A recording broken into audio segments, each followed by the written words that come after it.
The world does not care about your intentions. It does not pause to ask if you are kind, honest, or trying your best. It responds only to strength, leverage, and positioning. You can feel this truth early in life, but you are taught to ignore it. You are told that if you work hard, play fair, and stay patient, things will eventually align. That lie is comforting. It keeps you obedient. And while you are waiting for alignment, the world is busy testing how much pressure you can take before you bend, break, or disappear. Pressure is not accidental. It is the default setting of reality. Bills arrive whether you are ready or not. Competition shows up even when you did not ask for it. People take advantage of hesitation, kindness, and transparency far more often than they reward it. The world is not evil. It is indifferent. And indifference is far more dangerous than cruelty because it feels justified in crushing you without explanation. At first, the pressure feels temporary. You tell yourself this is just a phase, a rough year, a bad environment, a few unlucky breaks. You believe that if you just endure quietly, the storm will pass. But storms do not pass on their own. They pass over those who learn how to build shelter, and they destroy those who stand still waiting for mercy. Most people never understand this. They spend their lives trying to be liked by a system that does not have emotions. They negotiate with chaos using morality, hoping it will soften the outcome. It does not. Chaos only respects force and structure. When you lack both, you become a resource. When you have both, you become a threat. This is the first psychological fracture the world creates in you. The moment you realize that being good is not the same as being safe. Being honest is not the same as being respected. Being patient is not the same as being rewarded. This realization hurts because it shatters the identity you were given. And when an identity collapses, most people panic and rush to rebuild the same thing, just with better affirmations. That is how they stay weak. Ruthlessness does not begin with cruelty. It begins with clarity. Clarity about incentives. Clarity about power. Clarity about how people actually behave when consequences are real. A ruthless mind sees the rules beneath the rules. It understands that every interaction is a negotiation, even when it pretends to be polite. Every favor has a cost. Every smile hides a motive, not because people are evil, but because survival demands it. The world breaks you slowly, not all at once. First, it ignores you, then it undervalues you, then it exploits you. If you still do not adapt, it replaces you. This sequence is predictable, and yet people act shocked every time it happens to them. They thought loyalty was enough. They thought effort would be noticed. They thought sacrifice would be remembered. The world remembers only outcomes. There is a moment, usually quiet and private, when a person realizes they have been playing the wrong game. It often comes late at night, when exhaustion strips away illusions. You replay conversations. You remember opportunities you gave away. You see how others advanced while you stayed stuck. And the most painful realization surfaces. You were not unlucky, you were unarmed. Ruthlessness is not about hurting others for pleasure. That is weakness disguised as aggression. True ruthlessness is about refusing to be naive in a competitive environment. It is the decision to stop donating your time, energy, and leverage to people and systems that would never do the same for you.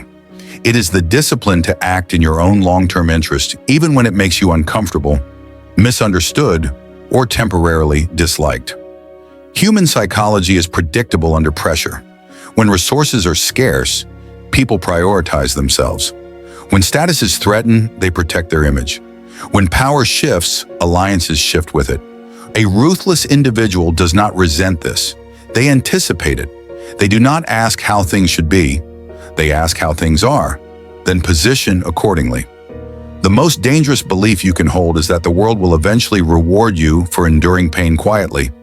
Pain is not a currency. Leverage is. If pain automatically led to success, the most exhausted people would be the richest. They are not. The ones who rise are those who convert pressure into strategy. To do this, you must abandon the need to be seen as good. This does not mean becoming immoral. It means decoupling your self-worth from external approval. The need to be liked is a leash. It makes you predictable. It makes you hesitate at moments when decisiveness would change everything. People sense this. They may not articulate it, but they feel it, and they act accordingly. The world tests boundaries constantly, not because it hates you, but because it wants to know how much it can take. When you do not defend your boundaries, the test escalates. More demands, less respect, subtler exploitation. You tell yourself you are being patient, understanding, flexible. In reality, you are training the world to treat you as disposable. Ruthlessness begins the moment you stop explaining yourself to people who benefit from misunderstanding you. Explanation is often a confession of weakness. It reveals your need to be approved. A ruthless person communicates minimally, acts decisively, and lets outcomes speak. They understand that clarity is power, but over-clarity is exposure. Most people are trapped by their own self-image. They want to believe they are kind, fair, loyal, and principled, and they want others to confirm it. This makes them manipulable. A ruthless individual still has values, but they do not outsource them. They do not need applause. They choose when to be generous and when to be cold, based on strategy, not emotion. The world breaks those who react emotionally to unfairness. It rewards those who respond strategically. Outrage feels righteous, but it burns energy without changing outcomes. Strategy feels cold, but it quietly reshapes reality. When you understand this, you stop asking why something happened and start asking what leverage it reveals. Every setback contains information. Who supported you? Who disappeared? Who benefited? Who stayed silent? A ruthless mind collects this data without resentment. Emotion clouds memory. Detachment sharpens it. You begin to see patterns in people's behavior, not just isolated events. And patterns are predictable. Predictability is power. There is a reason ruthless people appear calm in chaos. They are not calmer by nature. They have simply accepted that chaos is normal. They do not expect fairness, so they are not shocked by betrayal. They do not expect gratitude, so they are not disappointed by ingratitude. Expectations are emotional investments. A ruthless individual invests sparingly. The transition is uncomfortable. You will feel guilt at first. You will feel like you are becoming someone you were warned about. This guilt is a withdrawal symptom. It comes from breaking an old conditioning that equated self-sacrifice with virtue. But virtue that leads to powerlessness is not noble. It is negligent. The world does not need you to be ruthless. It needs you to be weak so it can continue operating without resistance. Systems are built on predictable behavior. When you stop behaving predictably, you disrupt the flow. This is why assertiveness is often labeled arrogance, and boundaries are labeled selfishness. Labels are tools of social control. A ruthless mindset understands timing. Not every battle is worth fighting. Not every truth needs to be spoken. Silence can be a weapon. Delay can be a strategy. Retreat can be preparation. The key difference is intention. Weakness retreats to avoid pain. Ruthlessness retreats to gather advantage. You begin to see life as a series of games layered on top of each other. Social games, financial games, power games. Most people play one game and ignore the others. They wonder why they keep losing.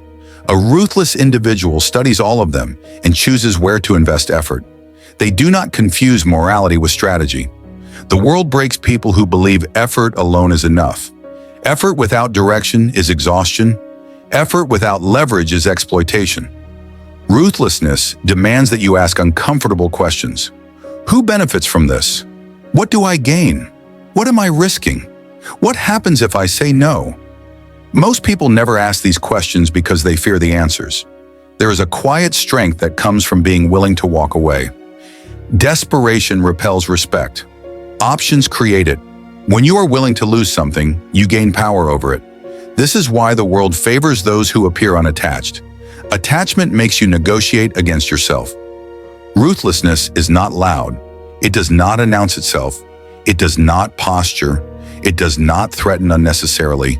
It moves quietly, conserves energy, and strikes only when the odds are favorable. Loud aggression is often compensation for internal weakness. True ruthlessness feels boring from the outside and unstoppable from within. You start to notice that people treat you differently when you stop overgiving, when you stop justifying your decisions, when you stop reacting immediately. There is a pause, a recalibration.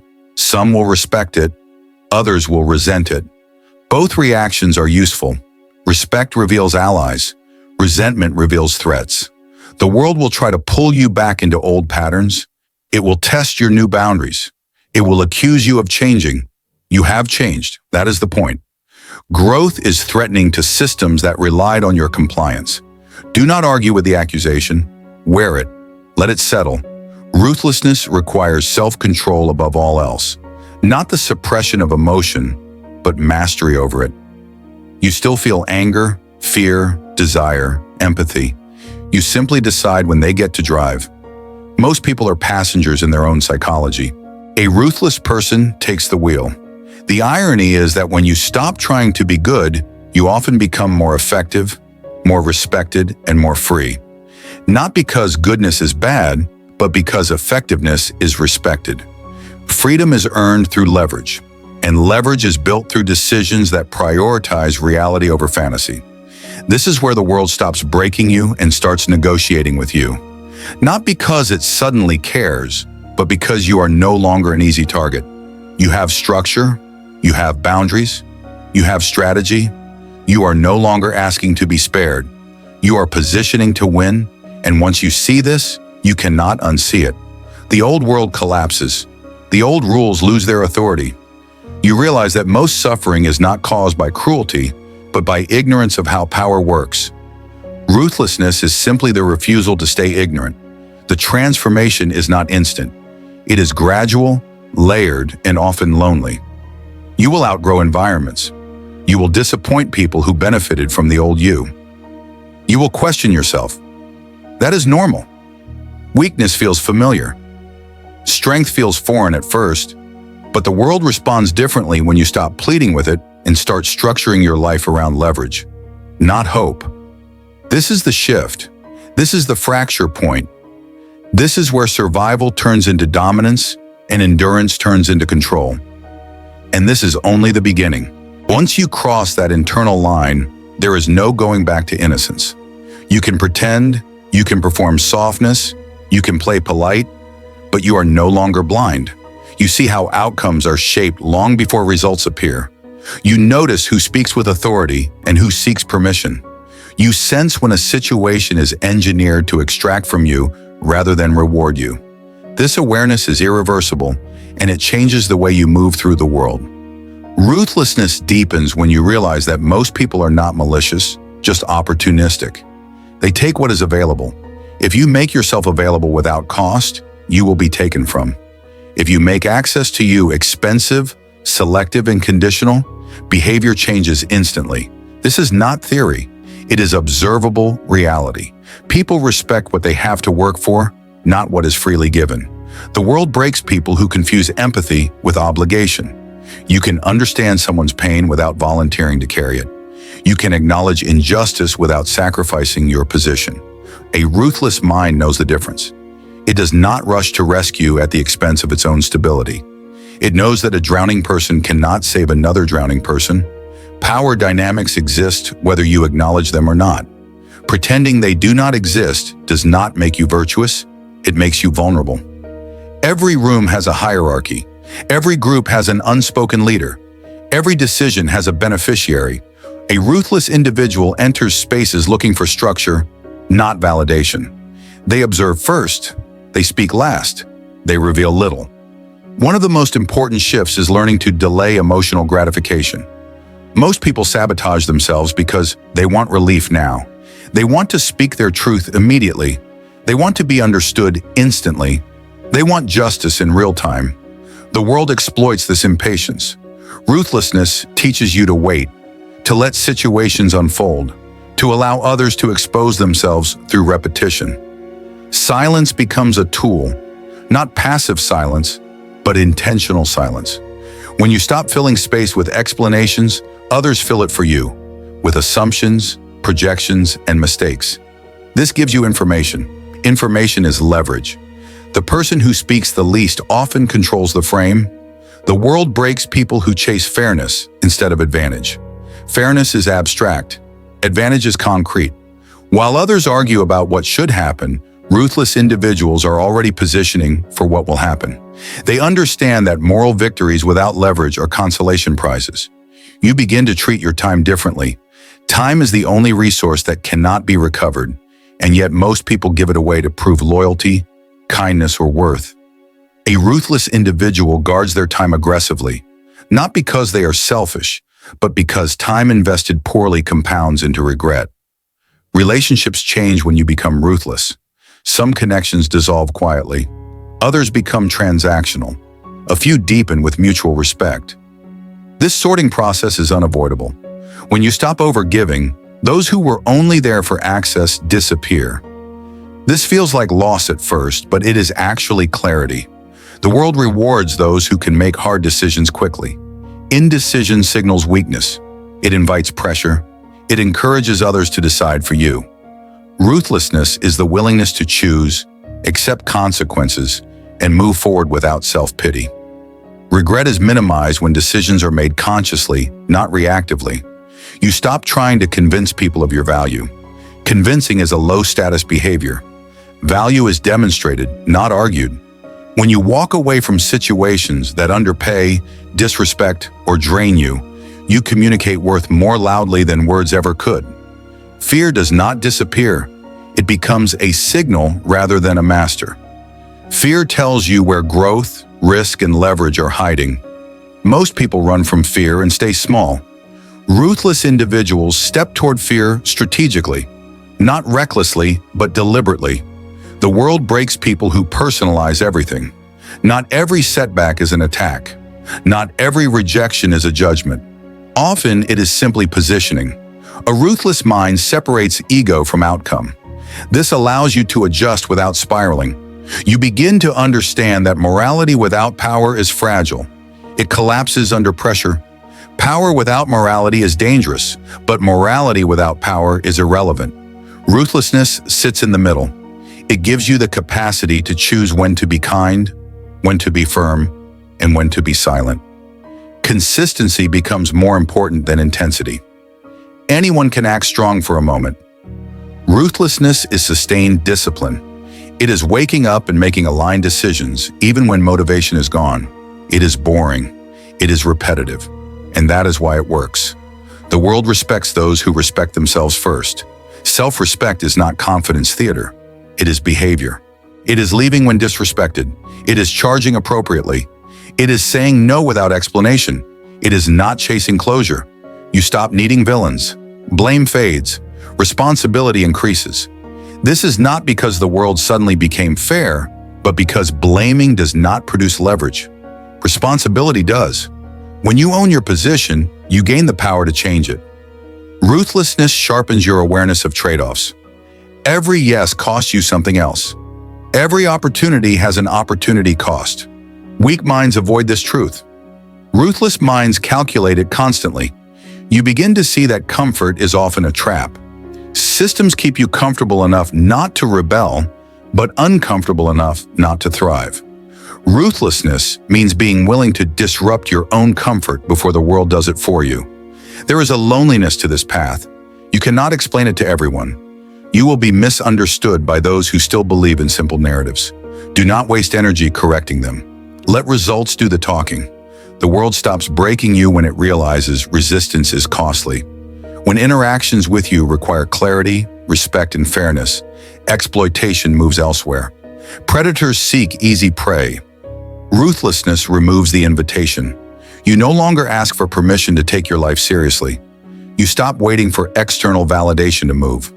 You act based on internal standards. This is freedom, but it is also responsibility.